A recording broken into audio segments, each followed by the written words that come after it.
This is a 2024 Dodge Hornet RT, and it is one of the most important vehicles that Dodge has come out with in a very long time.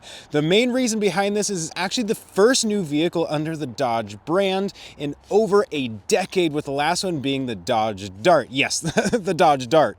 Isn't that kind of crazy? Anyways, it also is the first vehicle under Dodge's ownership that is a plug-in hybrid SUV or vehicle in general, making this an important part of their plan moving forward. As vehicles like the Dodge Challenger and Dodge Charger have been discontinued, this vehicle right here is starting the new version of what Dodge hopes to be. So in this video, I'm going to be going through everything that you need to know about this all-new Dodge Hornet, this being the RT model that just came out and is just now hitting dealership floors. I'm going to show you the exterior, interior. I'm going to let you guys know all the specs about this little SUV and if you should buy it. Before we get too far in the video, I do want to thank Pierce Auto Center, who lent me this Dodge Hornet RT today to review and show you guys all about it. I am leaving a link down in the description if you want to check them out. They of course do sell Dodge, Jeep, Ram, and Chrysler, so if you are interested in any of those vehicles, I definitely say check them out in the description. So let's really quick, before we jump into the features, I want to say why this SUV might actually seem a little bit familiar. Sure, it did just come out for the Dodge brand, but the design has actually been around for a little while. So this is actually based on the Alfa Romeo Tonale, which it has a lot of the same design characteristics along the side and in the rear. However, the main difference is that they did tune this vehicle a little bit differently than the Tonale, and of course they did a complete redesign on the front end, the new hood, and all of that kind of stuff. So it definitely still resembles the Tonale, but has its own kind of Dodge feel to it. This of course also comes down to price point as well. So if you are cross-shopping an Alfa Romeo as well as the Dodge Hornet, there is a big difference, as the base Dodge Hornet actually starts at a little over $31,000, and the base Tonale actually doesn't start until over $43,000. So this is a great budget alternative to that. So before we get too far into the video, I do want to talk about this RT's powertrain, as Dodge really is a performance-oriented brand now. So if you opted for the GT, you would get a 2.0 liter 4-cylinder with a 9-speed automatic transmission that got 268 horsepower and 295 pound-foot of torque. It should be noted that all Hornets get an automatic all-wheel drive powertrain, with no front-wheel drive version being available. Now with the RT, which is a performance-oriented version of this Hornet, upgraded to a hybrid powertrain, which means it has an electric battery that assists with power, but actually downgrades the size down to a 1.3 liter 4-cylinder engine and a 6-speed automatic transmission. But don't let the numbers fool you, as this now gets 288 horsepower and 383 pound-foot of torque. And on the horsepower front, you can actually get an additional 30 horsepower when you use the power shot feature that we'll talk about a little bit later in the video. Now this does go 0 to 60 in just 5.6 seconds, which is impressive considering its competitors, and benefiting from the fact that it is a plug-in hybrid. You can get up to 32 miles on just electric only range, meaning if you don't commute very far, you can actually run on electric only on this vehicle permanently without really having to use any gas unless you really need it. All right, and with all of that said, let's talk about styling. And I have to say, I actually really do like the style of this SUV. I particularly do like the front end. Of course, they have kind of, for lack of a better way of saying it, Dodgified the front end. Of course, you do have this vent that you see very similarly on all of the different Dodges nowadays. And I actually really like it. It has very thin headlights that look really nice and are also LED standard. I believe all the different lines of these Dodge Hornets do have LED headlights. They aren't those like split headlights where you have kind of the running lights up here and the normal headlights down here.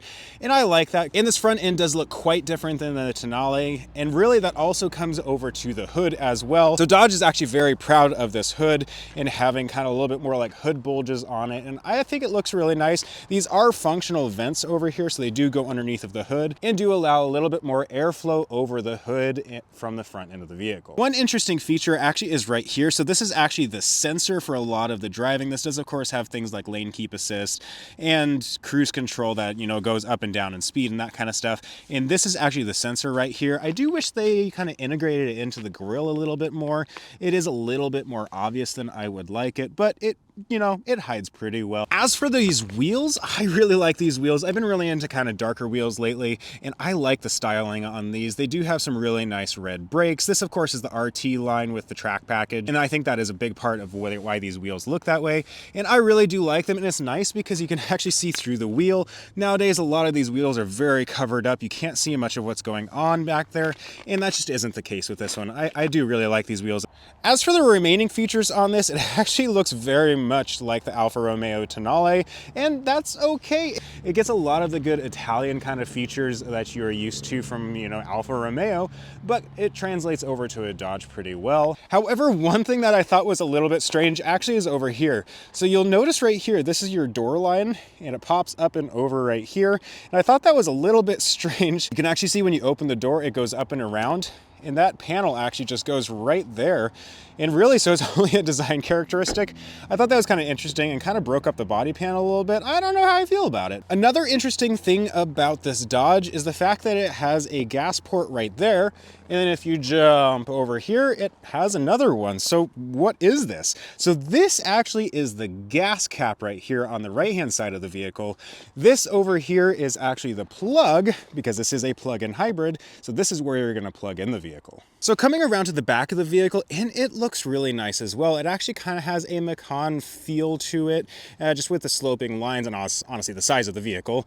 And then of course it does have this wraparound taillight that looks really cool, including the glowing Dodge logo, which looks pretty cool as well. Right, so let's go ahead and jump into the interior of the Dodge Hornet. And I have to say, it feels very different than a lot of other Dodges out there. And the reason behind that is it's based on an Italian brand, which is Alfa Romeo. And honestly, I think it translates really well because it has a little bit more of an upscale feel to it and a little bit more sporty. So I actually think it benefits really well to it. So this is actually the exact same steering wheel from the Alfa Romeo Tonale, just with a Dodge logo in the middle. That also means that it has a lot of the same switch gear to it, including a little push button in the bottom left of the steering wheel. This is an e-drive mode, which switches it to different modes, which are kind of the more eco modes and that kind of stuff. Whereas I think the Tonale actually has that as the on-off button, but I think that felt a little bit too Italian for Dodge, so they moved the on-off button over into the center console, where it is a little bit more of an American feel. As for the dash, it's actually a full 12-inch display, and it is actually really nice. And this is not just to the RT line, as it does come with the GT as well, making this a pretty tech-oriented car. And the display itself is really, really nice and works really well. I don't have any issues with it. Now, one standout feature is actually these paddle shifters. So this actually came from the Alfa Romeo Tonale,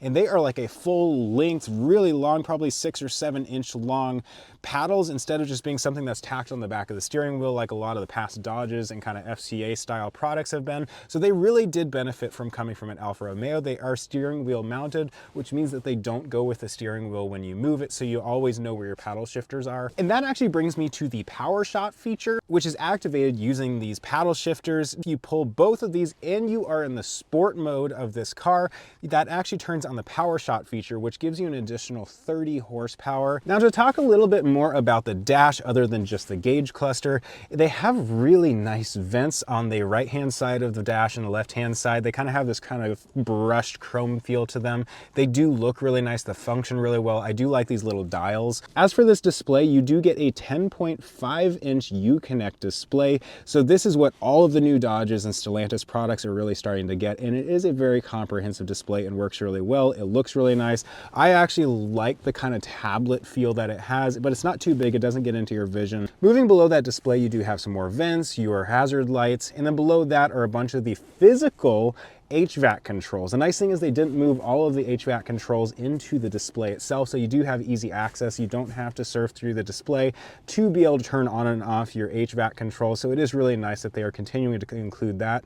Below that is the start stop engine button, and below that button is actually probably my favorite feature. The interesting thing is actually when you're warming up this vehicle, the engine actually doesn't start unless you click that sport button. So when you're just idling, it's heating up, I think just using the electric powertrain. A little bit above that, you do have a USB USB-C and a USB-A charger. So no matter what phone you have, you can charge it in here. Another feature that I do like to see in vehicles is honestly a physical shifter. And I think this one actually works really, really well. It's not complicated. It's your standard PRND where you can shift it on your own just by sliding it over to the left. And it's very simple, very easy to use, and isn't complicated like a lot of the other shifters that are coming here. It's not a dial, it's not a bunch of different random buttons. To the right of that actually is a volume slider.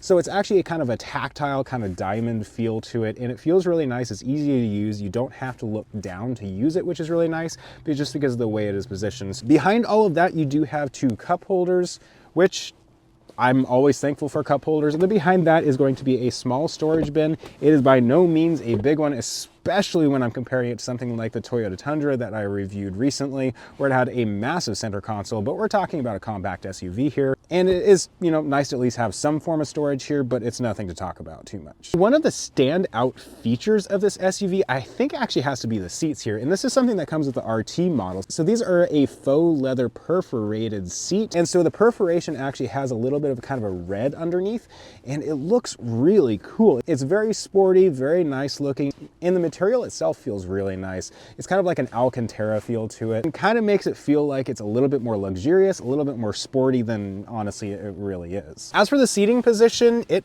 feels really nice. I am used to much larger vehicles. I drive a Tahoe, we have a Ford Explorer, I'm used to pickup trucks, and that kind of stuff is what I normally drive. But the seating position on this, you do still feel a little bit higher up because it is a crossover. However, it's comfortable. You're a little bit, like I said, you're higher up, but you're still comfortable. You do still feel like you're driving a little bit more of a sporty vehicle, and the seats do hug you just enough. I am 6'1". I do have plenty of headroom in the driver's seat as well as the passenger's seat, and it is a comfortable place to be. So I honestly don't really have too many complaints when it comes to that. I think this would be a great everyday vehicle and something you could drive for long periods of time with still being comfortable. All right, so moving to the rear of the vehicle, and this is probably one of the most controversial parts of the vehicle. Not because there's any real weird features or anything like that, but it actually comes down to space. So this is a smaller crossover, and a lot of people have complaints about space. So I actually have the seat right here where I would be sitting in. Again, I'm 6'1". I will say, I think I sit closer to the steering wheel than most people do, but that really is up to an objective reason. So anyways, I am where I would have myself. I have about 2 inches of legroom in front of me, so I am not touching the seat in front of me. And as for headroom, again, I'm wearing a hat as well. I have about, probably about, if I sit up straight, about 1 inch or so. So I actually am not touching anything when it comes to space here, and I'm actually a pretty large guy. So I don't totally know what people are talking about. Obviously it is a smaller SUV. You have a little bit less shoulder room. My elbow is hitting the left-hand side, but it's not like I would have much issue sitting here for a long period of time. So I don't totally understand what people are complaining about. I mean, it is very possible that they are also complaining about the small doors. So this does have smaller rear doors. It is a little bit more difficult to get into than obviously larger vehicles. But that is something that can pretty easily be overcome. And honestly, most of the time it's going to be kids back here. So I think it actually has plenty of room. Obviously, if you want more room, you're going to want to go with a bigger SUV. You're not going to be going with something like this anyway. So I can see where people are coming from, but I also don't totally understand. I don't have much issues when it comes to space in this vehicle. I will say there are some things in the back here though that are obviously cost-cutting measures. For example, they do have kind of hard plastic, whereas in the front they're a little bit more of a faux leather, soft touch materials. So they obviously are cutting back on materials there. Over here you have a little bit more hard plastic, and that's just kind of the overall theme of this SUV in the back end. There isn't a ton of higher end materials like what you saw in the front, but again, most people aren't going to be using the back seats, and when they are, it's generally going to be children who aren't too worried about it, and honestly it's easier to clean hard plastic. But when you are getting to a higher trim level up in the $40,000 range, that is something I wish they would have put a little bit more money into, is a little bit more soft touch materials, just to make this have a little bit more of an upscale feel. But that said, you do have some other features back here. You do have your own center vent here, which does have USB-C and USB-A as well. So you can easily charge devices back here without an issue. One cool feature though is actually right here. So in the middle seat right here, you do have an armrest with 2 cup holders, but behind that, you actually can have access to the rear compartment by just pushing down on that latch. And you have a flow through in the middle here to the rear hatch, which we'll talk about in just a second. But that allows you to be able to put longer items, you know, like skis or snowboards, maybe a snowboard. I'm not totally sure if that'll fit through this hole, but it does allow you to be able to fit longer things in here. And that is something that you don't see in every SUV. So if that is important to you, this might be something you want to put onto your list. So with all of that said, let's go ahead and move into the rear and show you what your cargo space looks like. All right, so one of the features that come with the RT Plus and the GT Plus from the Plus is actually that it has hands-free tailgate, so you can actually put your leg underneath of the tailgate, and it does open automatically. However, this being the standard RT, it doesn't have that functionality, so instead you're just gonna be pushing a button right here that unlatches right here, and you pull up. It does have this kind of cargo hider, which is kind of nice, so it hides the cargo when the door is closed. But that brings us into the interior here. And here we are. So this is going to be the cargo area in the 2024 Dodge Hornet RT. So on the left-hand side here, you do have a light that goes into your cargo. You're gonna have kind of, you know, a cigarette style lighter right here. And then you do have a grocery hanger. Tell me in the comments, do you guys ever actually use those, or do you just plop them down here? Anyways, so there is going to be a light on the right-hand side. You do have some child seat tethers right here to be able to put in car seats. And then right here is actually the back side of that tunnel. And so what you do is you just push right there. As you can see, there's your cup holders. You can push, and there's the interior of the vehicle. So that is actually a really cool feature to be able to have, and you can access it from the front and the back of that seat. As for the remainder of it, there isn't a ton going on back here. Obviously, you do have this little handle right here that you pull up. And one kind of cool thing is when you pull up, there's those little clips right here. You can see. And it makes it so that doesn't pop back down. It's kind of cool, so it keeps it all up. Right here is kind of a fix and flat kit. You have a tire pressure gauge, and then you have a couple other tools here just kind of get you basic stuff. And that really is all that's down here. You could probably put some little things in here that you want to keep long term or just want to keep it out of sight, but that's kind of cool. So with that said, there really isn't much else to talk about. All right, so that is a complete tour of this 2024 Dodge Hornet RT. So what do I think about it? I actually think this is a pretty cool little SUV at a vehicle that starts a little over $30,000 and goes up to about $43,000. It honestly is a pretty good deal. If you're looking for a smaller SUV that's fun to drive and is a little bit more sporty than the market that compete with this, this is actually a pretty cool vehicle. I really do like the way it looks. I like the Dodge styling on it, and I really do appreciate the fact that this is the first new Dodge in over a decade, people, which is kind of crazy that they haven't pushed out a new vehicle in that long. But that said, it's actually pretty competent. For what it is of just being a basic people hauler that is a little bit more fun, I think it's for those people that don't want to give up the sportiness, but do want to have something that's a little bit more practical, a little bit smaller with better gas mileage and with that hybrid drivetrain. It does have some really cool Italian feel to it in an American vehicle. I noticed there's actually a sticker on the other side of the vehicle there that talks about where all the parts come from, and the majority of them are Italian and Polish. I don't think there's any US parts on this thing. So if you're looking for an Italian vehicle, but when an American vehicle, this really is a great option for you, and it's a lot of fun. I do appreciate, as you can see, there is snow on the ground here, that these all do come with all-wheel drive, and it really would be a great vehicle, I think, in the snow and for in the area that I live. So what do you guys think about the Dodge Hornet RT? Is this something that you would buy? If not, leave it down in the comments. If you would, leave it down in the comments, but also make sure to check out Pierce Auto Center, as they did lend this to me and you might be able to get one for yourself from them. Of course, if you do also like Stellantis products, I am leaving a video right here that will get you over to the Jeep Wrangler 392 that I also reviewed.